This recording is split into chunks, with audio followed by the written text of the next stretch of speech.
అందరికీ నమస్కారం.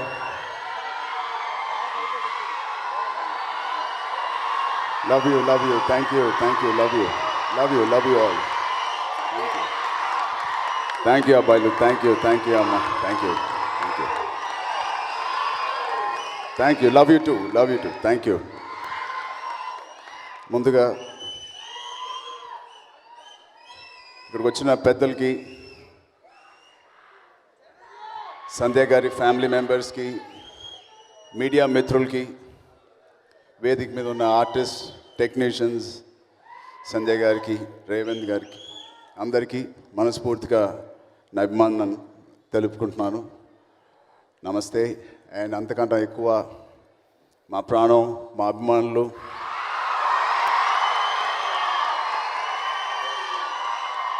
చాలా ఎంత థియేటర్లోకి మా సినిమాలు రావడం ఆలస్యమైనా, లేట్ అయినా, ఇలాగా మీరు సినిమా కేవలం మా అభిమానులనే కాదు, సినిమా అభిమానులని మళ్ళీ మీరు నిరూపించుకున్నారు.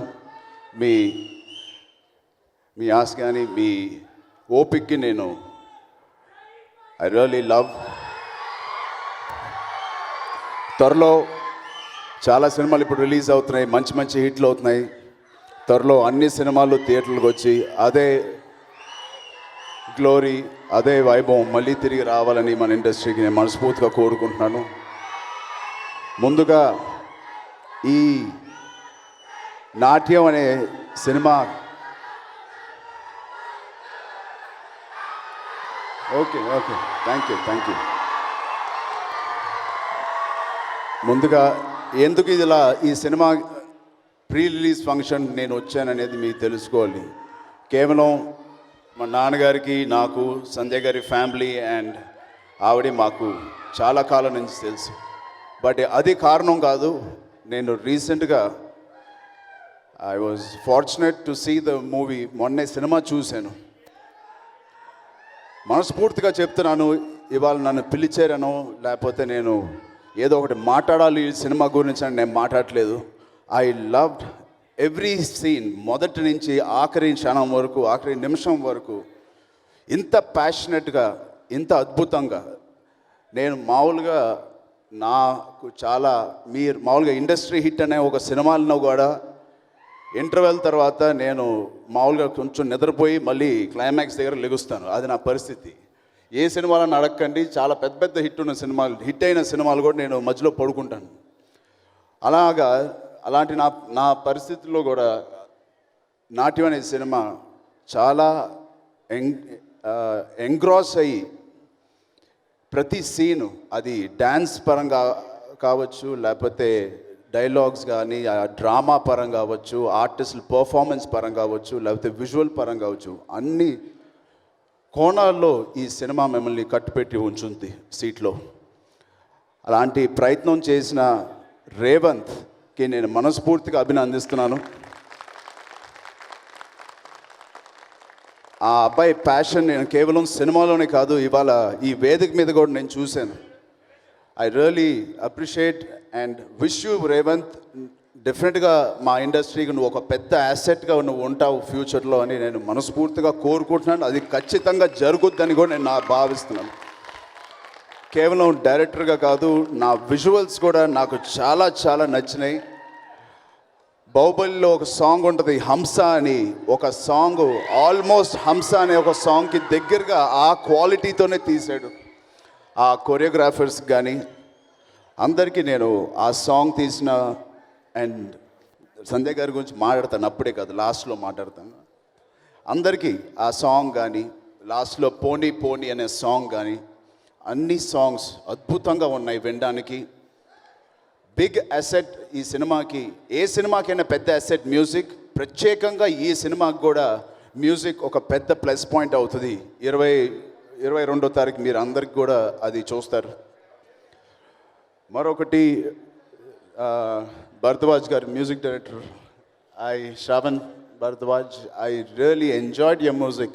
ఇంత సోల్ఫుల్ మ్యూజిక్ చాలా కాలం అయింది నేను విని. మీ సోల్, మీ ప్రాణం పెట్టి చాలా ప్రేమతో ఈ కథను అర్థం చేసుకుని మీరు తీసినట్టు నాకు ఆ ఫీలింగ్ వచ్చింది. I really appreciate you. And మీతో పాటు మీ వైఫ్ పోనీ పోనీ అని సాంగ్ ఆవిడ పాడింది, చాలా బాగుంది మ్యామ్. నిజంగా చాలా ఎంజాయ్ చేసాం. అండ్ ఆ పాటలన్నిటికీ రాసిన కరుణాకర్ గారికి చాలా ఎంజాయ్ చేసామండి. చాలా చక్కగా రాశారు లిరిక్స్ అన్నీ. I really wish you all the best. అలాగే ఆదిత్య మేనన్ గారికి we always seen him like larger than life characters చూసాం. ఇవాళ చాలా చక్కగా ఒక తండ్రిగా, ఒక గురువు లాంటి క్యారెక్టర్లో ఫస్ట్ టైం ఈ కోణంలో నేను చూస్తున్నాం. చాలా కొత్తగా ఉన్నారు sir. It's very nice to see you in these characters. And మిగతా ఆర్టిస్టులందరికీ, వీరందరినీ కూడా నేను చూశాను, చాలా బాగా చేశారు. ఆ విలన్ రోల్లో మీరు చాలా బాగా చేశారు. థ్యాంక్ యూ సో మచ్, చాలా బాగా చేశారు. ప్రత్యేకంగా కమింగ్ ఇదే స్టేజ్ మీద సంధ్య గారి గురించి నేను మాట్లాడే ముందు ఒక చిన్న విషయం. నాకు తెలిసి బహుశా 7 సంవత్సరాలు అయింది ఇక్కడ ఒకసారి మిమ్మల్ని కలిసాను. ఆవిడ కూచిపూడి అరంగేట్రం అంటారా, దాని పర్ఫార్మెన్స్ అంటారా, కూచిపూడి పర్ఫార్మెన్స్ ఇదే స్టేజ్లో బహుశా అదే సీట్లో నేను కూర్చుని ఒక 10 ఏళ్ళ క్రితం లేకపోతే ఒక 8 ఏళ్ళ క్రితం నేను చూశాను. అదే సంధ్యారాజు గారు 10 ఏళ్ళ తర్వాత ఇలాగా ఇంత ప్యాషన్తో, ఇంత డెడికేటెడ్గా ఒక సినిమా తీయడం, దాంట్లో ఆవిడే యాక్ట్ చేయడం, ఆవిడే ప్రొడ్యూస్ చేయడం, ఆవిడే డిజైన్ చేయడం, కొరియోగ్రాఫర్స్ టీంతో పాటు ఆవిడ చేయడం, ఇవన్నీ నేను అసలు ఆ రోజు నేను ఊహించలేదు. ఒక కూచిపూడి డాన్సర్ ఇలా ఒక కల్చరల్ ఈవెంట్కి మనం ఎంకరేజ్ చేయాలని నేను వచ్చాను తప్ప, ఆవిడ వెనకాల ఇంత భావం లేకపోతే ఇంత ప్యాషన్ ఉంటుందని నేను ఊహించలేదు. ఆవిడ గురించి ఎంత చెప్పినా తక్కువ, చాలా తక్కువ. మేమందరం సినిమా తీసినప్పుడు ఒక 10 మంది అబ్బాయిలు లేకపోతే 20 మంది అబ్బాయిలు కష్టపడి ఒక సినిమా తీస్తాం. అలాంటిది నేను నిర్మోహమాటంగా చెప్తున్నాను, ఒకే ఒక అమ్మాయి సాధించింది, అది సంధ్యారాజ్ గారు.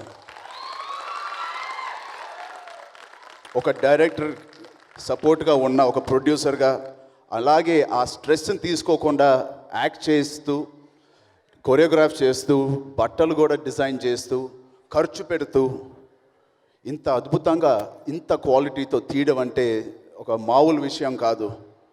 ఒక గర్ల్, ఒక స్త్రీ పవర్ ఏంటో ఆవిడ ఈ సినిమాతో మీరు చూడబోతున్నారు. బహుశా ఈ సినిమా లాస్ట్ సినిమా మీరు ఇంత కష్టపడాల్సిన అవసరం కానీ సిచ్యువేషన్ రావడం, ఈ సినిమా తర్వాత మీకంటూ ఒక ప్రొడ్యూసర్స్, మీకంటూ ఒక డైరెక్టర్స్ రావాలని నేను మనస్ఫూర్తిగా కోరుకుంటున్నాను. మీ ఇంత కష్టపడినందుకు మళ్ళీ ఇంత కష్టపడకూడదు. మీరు కేవలం ఒక నటిగా మీరు ఇంకో సినిమాలో నేను చూడాలని నేను మనస్ఫూర్తిగా కోరుకుంటున్నాను.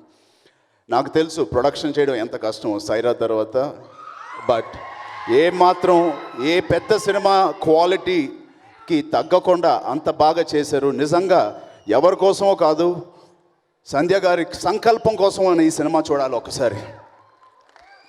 అండ్ రేవంత్, నీ జర్నీ 2010 నుంచి ఒక చిన్న క్లిప్స్గా మాకు చూపించారు. నిజంగా సంకల్పం ఎంత గొప్పదంటే, ఎంత గట్టిగా ఉంటే ఎంత సాధిస్తామంటే దానికి నిదర్శనమే ఈ సినిమా. ఇద్దరికి సంకల్పం ఎంత గట్టిగా ఉందంటే, ఆ గురి ఎంత స్ట్రాంగ్గా వాళ్ళు ఏం చేశారో అంత స్ట్రాంగ్గా వాళ్ళు కష్టపడ్డారు. Every day consistently they worked to reach this platform, this stage and SIT here and make a movie. And 22 October వస్తుంది. సో మనందరం ఇది ఒక ఎగ్జాంపుల్గా తీసుకోవాలి. వీళ్ళిద్దరిని సంకల్పం గట్టిగా ఉంటే ఏదైనా సాధించగలుగుతాం జీవితంలో. Really appreciate them. And of course ఏమాత్రం అందరం భయపడకుండా థియేటర్స్ అన్నీ ఓపెన్ అయినాయి. బయట రెస్టారెంట్లకి, బార్లకి, థియేటర్స్ కాకుండా అన్ని చోట్లకి మనం హ్యాపీగా వెళ్తున్నాం, హ్యాపీగా తింటున్నాం, హ్యాపీగా ఎంజాయ్ చేస్తున్నాం. అంతే జోష్తో మనం కూడా ఒకసారి సినిమా థియేటర్కి వెళ్దాం, ఎంజాయ్ చేద్దాం. ఆ పూర్వ వైభవం మళ్ళీ మన సినిమా ఇండస్ట్రీకి మనం తీసుకురావాలి. బహుశా ఈ అక్టోబర్ నుంచి మొన్న మంచి మంచి సినిమాలు హిట్ అయినాయి. అఖిల్ సినిమా హిట్ అయిందని విన్నాను, బ్యాచులర్. మళ్ళీ ఇలాంటి సినిమాలు కూడా ఇప్పుడు వస్తున్నాయి. త్వరలో కూడా చాలా సినిమాలు రాబోతున్నాయి. ఎస్, ఆర్ఆర్ఆర్ కూడా వస్తుంది January 7th. ఇంకా ఏదైనా ఇంకెవరిని మర్చిపోలేదు అనుకుంటున్నాను ఐ థింక్. అండ్ మోర్ ఒక వ్యక్తిని నేను అయానా డ్యాన్స్ ఇన్స్టిట్యూషన్ నుంచి వచ్చిన ప్రతి ఆర్టిస్ట్ కర్ణాటక నుంచి బెంగళూరు నుంచి వచ్చారు. Never before Manogna the choreographer, can I have em on stage once? వెళ్ళిపోయారు. ఓకే, సో ప్రత్యేకంగా వాళ్ళందరికీ నా అభిమానం తెలియపరుచుకుంటున్నాను. పేరున చాలా బాగా చేశారు. Thank you. థ్యాంక్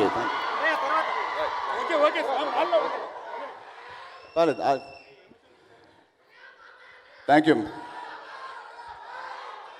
సో అంతే, ఎక్కువ సమయం నేను తీసుకోవట్లేదు. ఖచ్చితంగా నేను చెప్పానని కాదు, మామూలుగా మా కుర్రోళ్ళు కానీ అబ్బాయిలు కానీ, ఆఖరికి నేను కూడా ఇప్పుడే భరతనాట్యం అన్నాను, మీరు వచ్చారు. Congratulations, really appreciate what you did in the film. And నా కోసం ఒక చిన్న మెమరబుల్ ఈవెంట్ మాకు ఇచ్చినందుకు I will always remember life long. Thanks to the whole team. Thank you.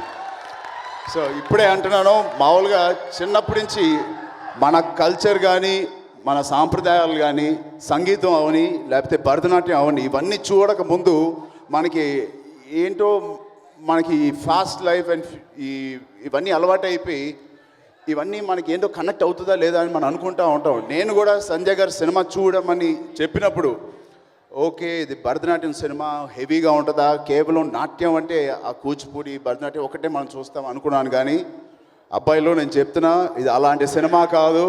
సూపర్గా ఫ్యూజన్, మోడర్న్ డ్యాన్స్ అండ్ మన కల్చర్ని ఫ్యూజన్లో ఒక బ్యూటిఫుల్గా డిజైన్ చేసిన సినిమా. చాలా మన కంటెంపరీ పీపుల్కి నచ్చే సినిమా. భరతనాట్యం కానీ ఆ క్లాసికల్ కానీ అదొక్క బేస్ మాత్రమే. సినిమాలో ఉన్న డ్రామా, ఎమోషన్స్ ఇవన్నీ కూడుకుని చాలా చక్కగా తీశారు ఈ సినిమా. దానికోసం చూడండి. ఒక అమ్మాయి సంకల్పం కోసం, ఒక అబ్బాయి కష్టపడే తత్వం కోసం మనం ఈ సినిమా చూడాలి. Thank you, wonderful, thank you so much. జై హింద్.